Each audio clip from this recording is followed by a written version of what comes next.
Good evening, everyone. Thanks for joining us for the third installment in our sheep feeding webinar series. Tonight's webinar is looking at lamb nutrition. So for those of you who are just joining us for the first time tonight, my name is Katie Trache, and I'm the ruminant livestock specialist with Perennia Food and Agriculture here in Nova Scotia. So before joining Perennia, I did my master's degree at the University of Guelph, looking at market lamb nutrition. So I do have a particular interest in feeding lambs. So for tonight, I'm going to be going through all the way from feeding newborn lambs all the way through to finishing or reproduction if we're keeping them as replacements. We can get a little bit more in depth here. So whether those young lambs are mum raised or bottle raised, it's going to affect how they're fed. If they're raised by their mums, then that's pretty hands off for us. But we do have some choices when it comes to raising them as bottle lambs.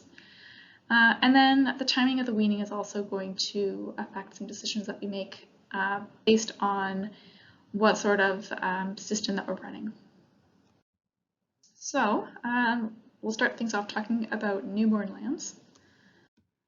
So the first thing that those newborn lambs, or any mammal, so their first meal is going to be ideally be colostrum.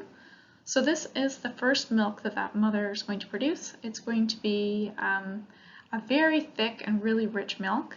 It's going to be golden in color. And colostrum is not a normal milk. It's packed full of antibodies, energy, so from fat and lactose, protein, different growth factors that are going to help that small intestine to develop.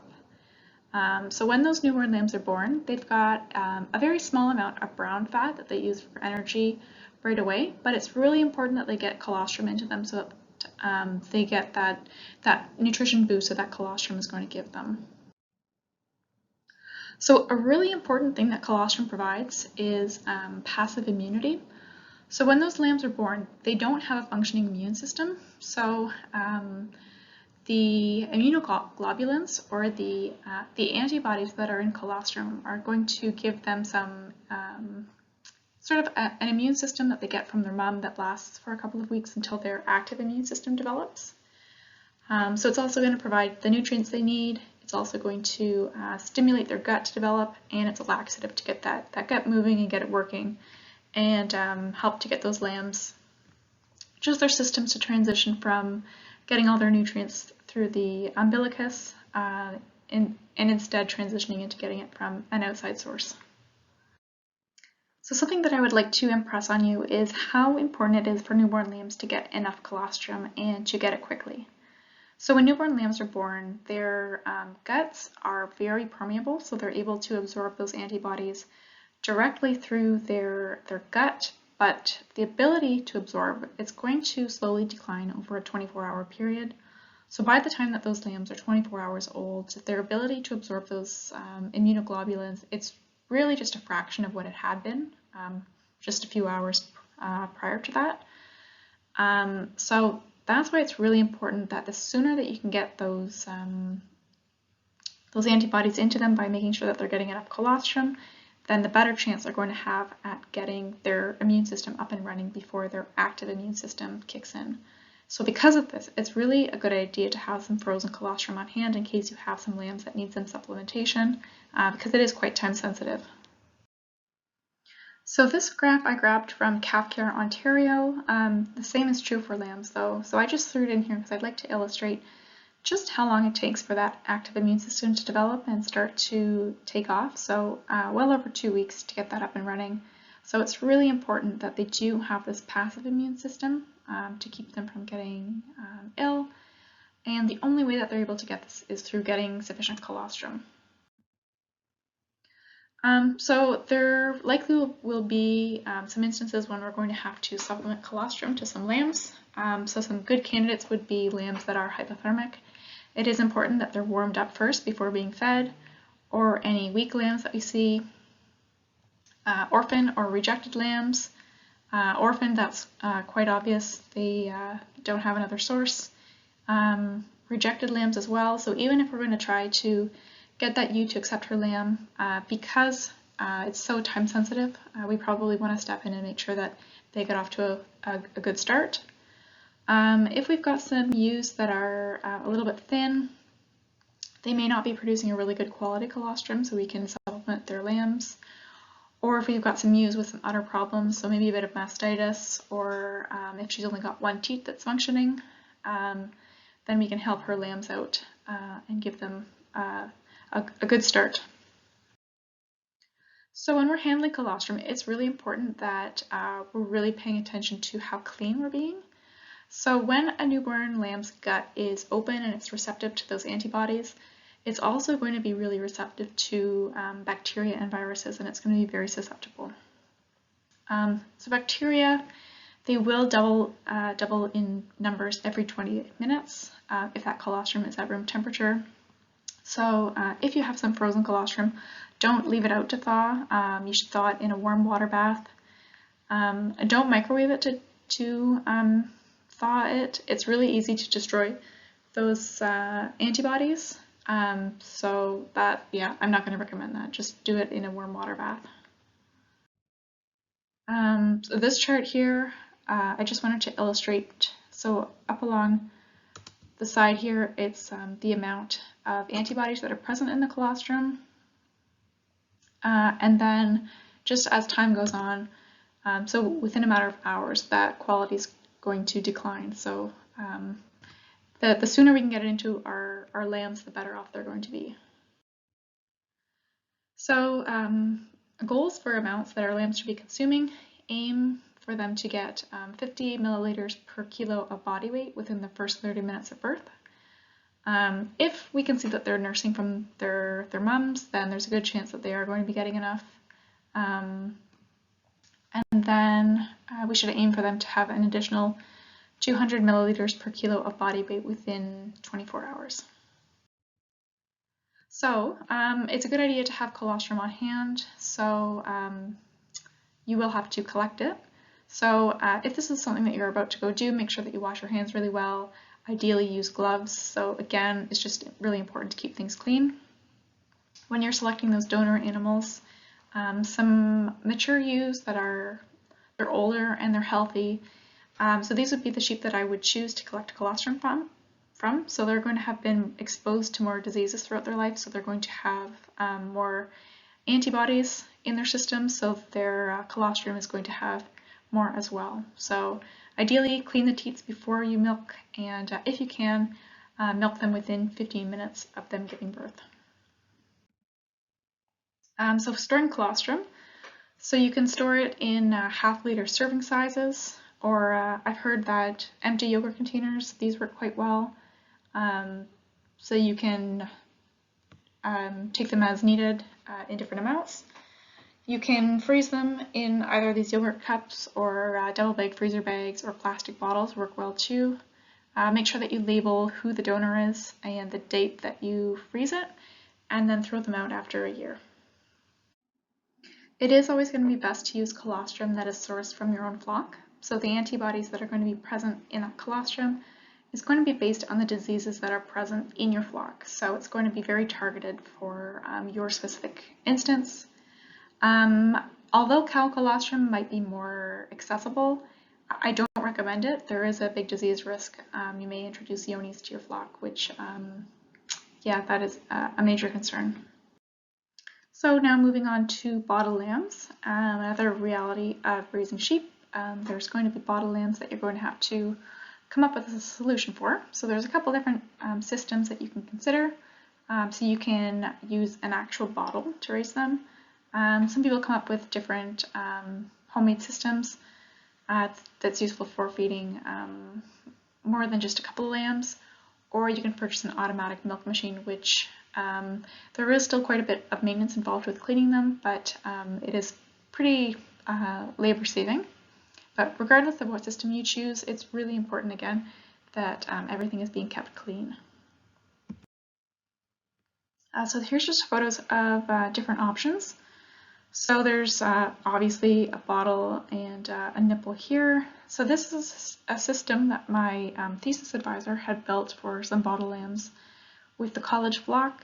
So there's just buckets there that you would dump the milk replacer into, and the lambs were trained to drink from this bar here.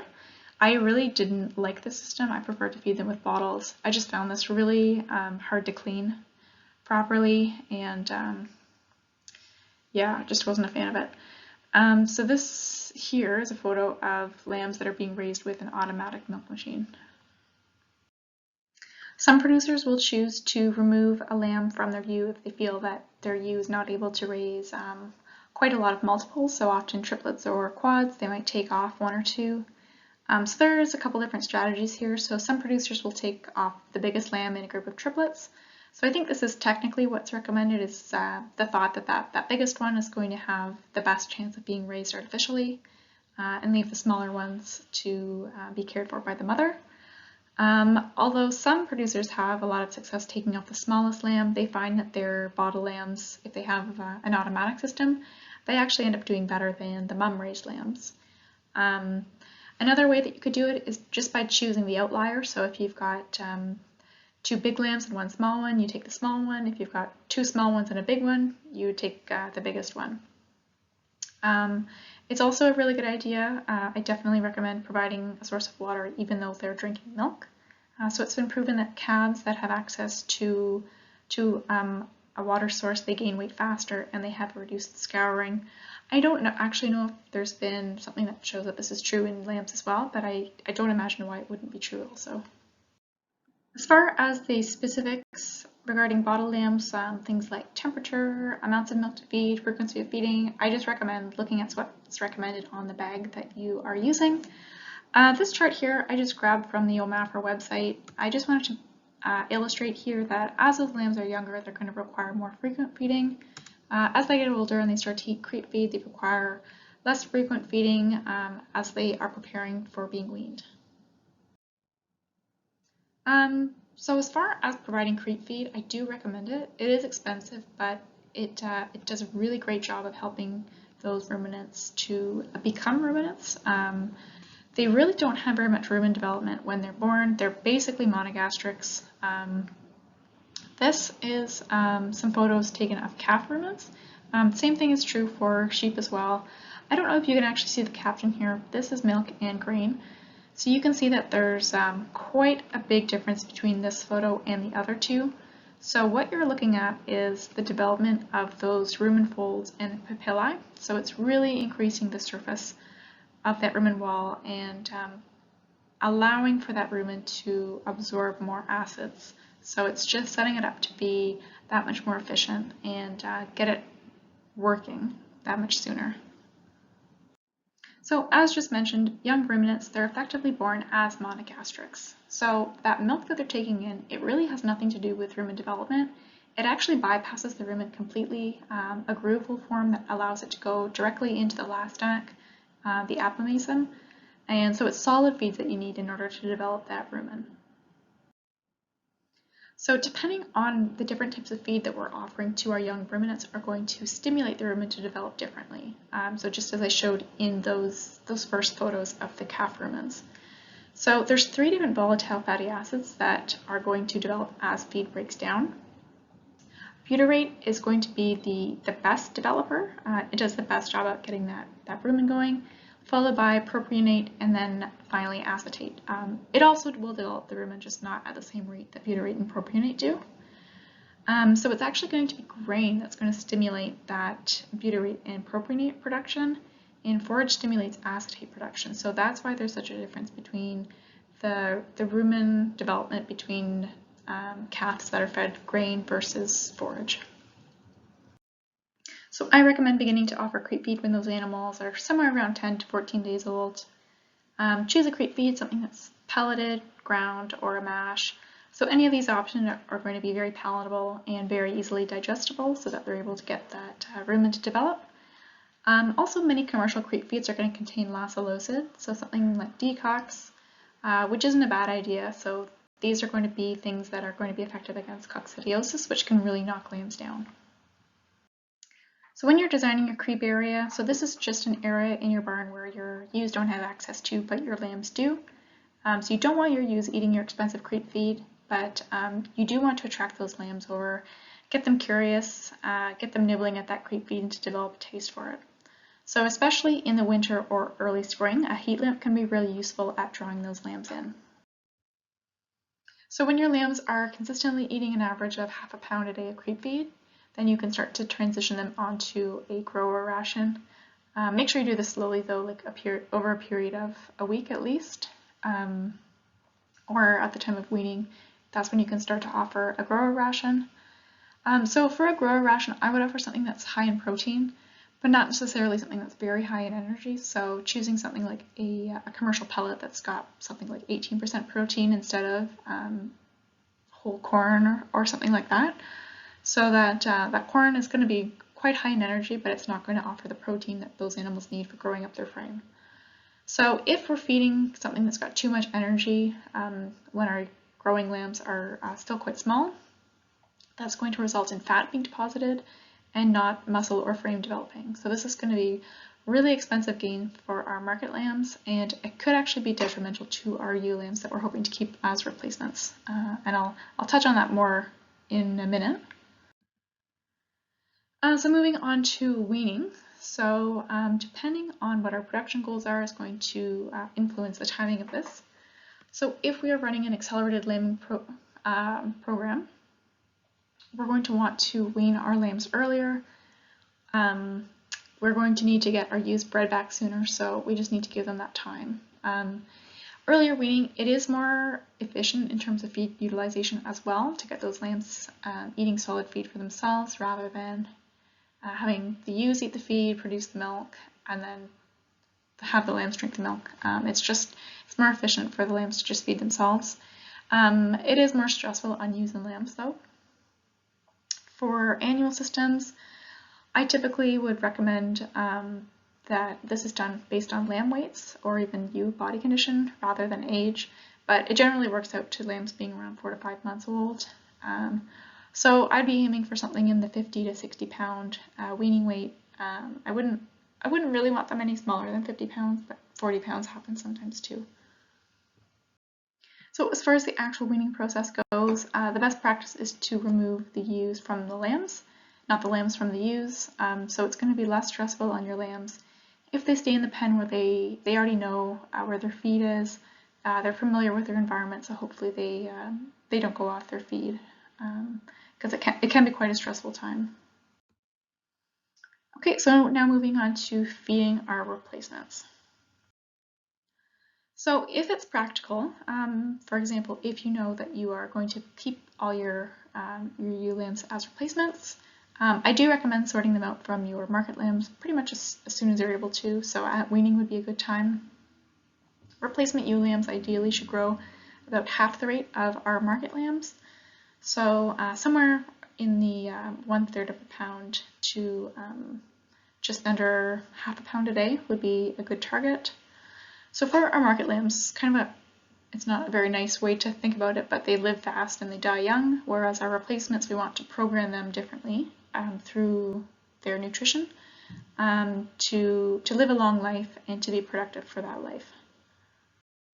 So when our ewe lambs are growing, their mammary tissues are actually growing at a faster rate than the rest of their body. So if we're overfeeding them, that's going to cause fat to be deposited in their bodies, and quite a bit of it is going to be deposited into their mammary tissues. And this is going to create a lifelong effect on how much milk that she's able to produce over her lifetime. So if we aim for slow and steady growth, then there's less of a chance that she's going to be depositing fat into her mammary tissues, and she's going to be better at producing milk for her future lambs. Many sheep producers will breed their ewe lambs to lamb out as at 1 year of age. So they're ready to breed when they're about 70% of their adult body weight. So this is usually around 7 to 9 months of age. Depending on our nutrition program and our breed of sheep, our lambs, they might actually reach estrus and be physically ready to breed when they're 4 to 5 months old, but that's too early to breed. I wouldn't recommend waiting until they're closer to the 7 to 9 months of age ballpark. So it has been proven that our ewe lambs are going to have a greater lifetime productivity if they're bred to lamb at 12 to 14 months of age as opposed to a 2-year-old, for example. And then another reason why you might want to consider breeding your ewe lambs is that they should represent the best genetics that you have on your farm. So if you breed them sooner, then you're able to advance your genetics that much quicker.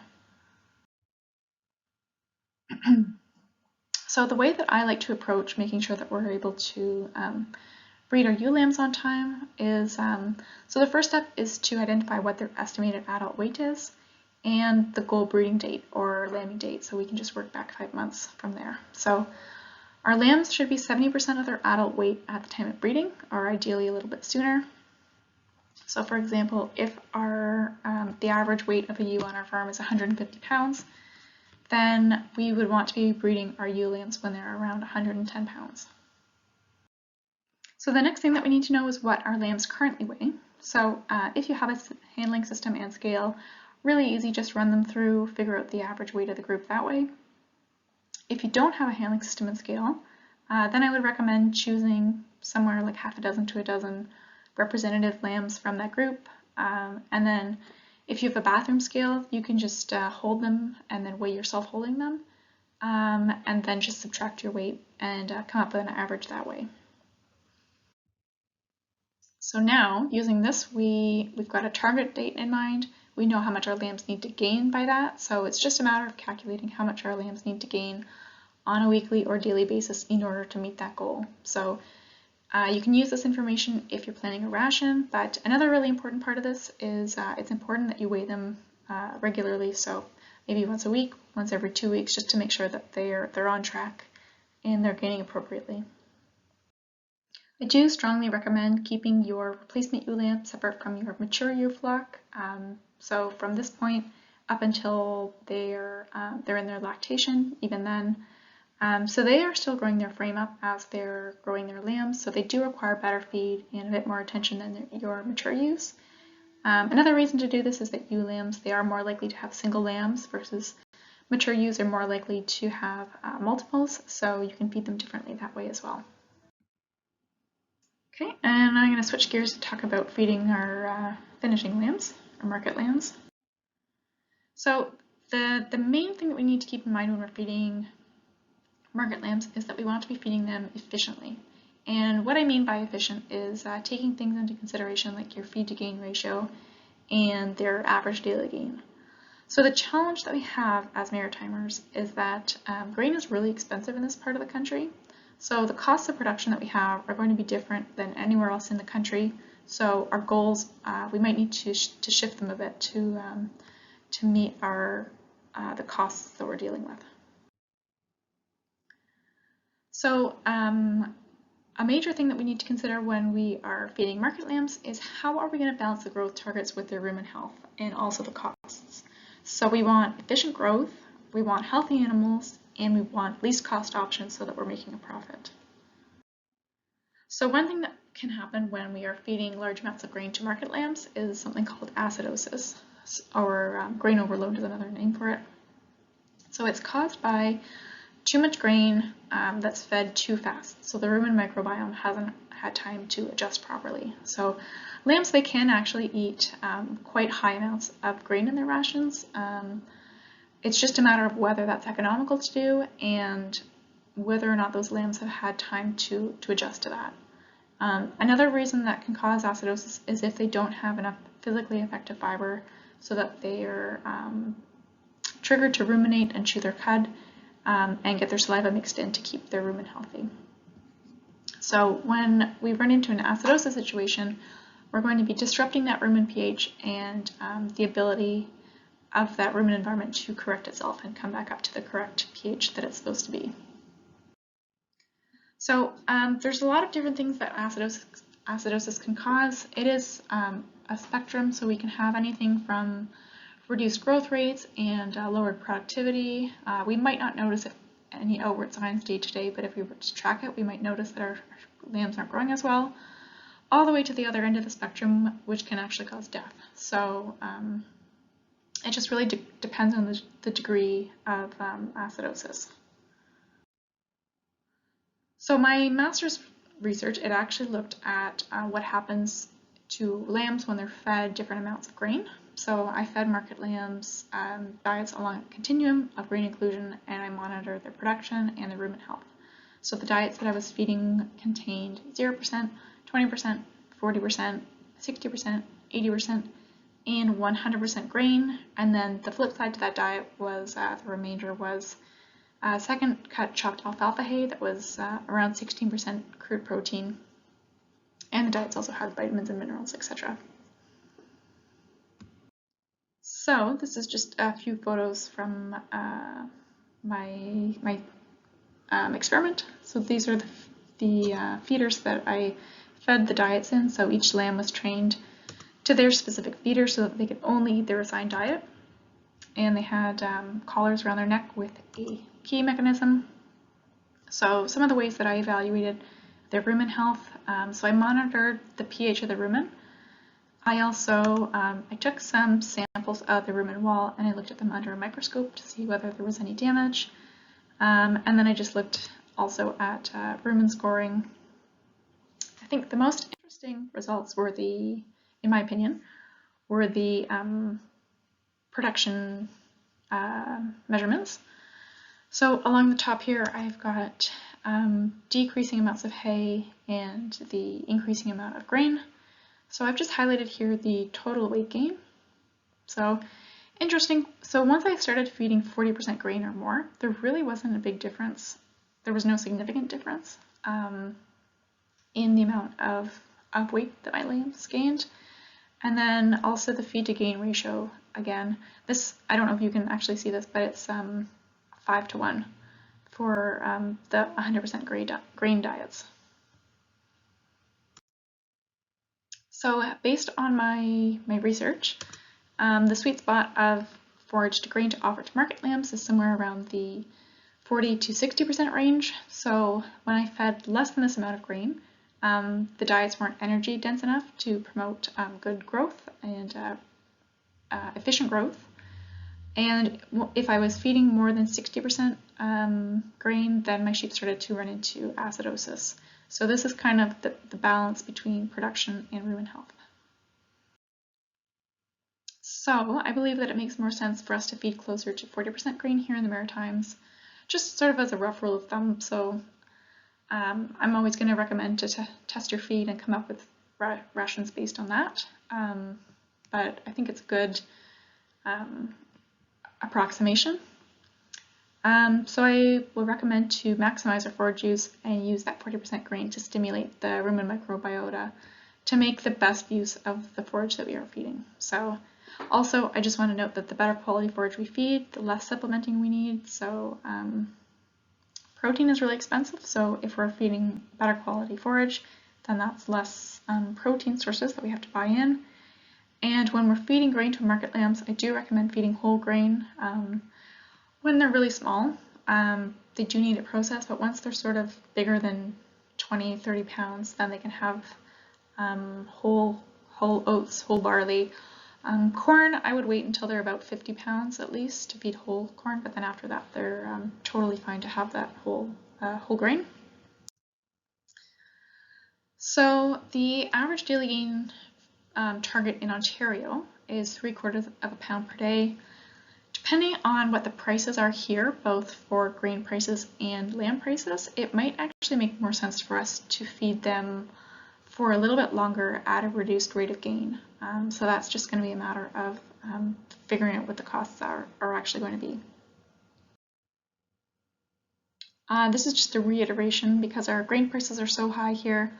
Try to maximize forage use in our market lamb rations. So test your feed, come up with a plan for your forage use before you start to feed it out so you don't accidentally feed your best forage to someone who doesn't need it. And then balance your ration. So there's always the option to have me help. But the next session, I'm going to show you how you can actually do this yourself. Market lambs, they can also be used on high quality pasture. This is certainly an option. You do have to be careful. We want to give them good quality forage, but if we're putting them out on something that's really lush and really leguminous, then there is a potential for them to bloat. So different management factors can decrease this risk, so making sure that they're not starving when they go out onto a nice new piece of pasture. Parasites too, they can really knock your lambs back if you start to run into some parasite issues. I'll link in the chat, there's a really good resource on parasite management that I would recommend if anyone's considering raising lambs on pasture to give it a read. Many people will choose to raise their lambs indoors even if they pasture their ewes, just because parasites can be such an issue with lambs. So managed grazing, this is very likely going to be necessary if we're trying to finish lambs on pasture. So they're going to need access to high quality pasture, so it's much easier to do this with rotational grazing versus continuous grazing. So just some takeaways that I'd like to leave you with tonight. So the two big things when we're making sure our lambs are getting colostrum is the timing.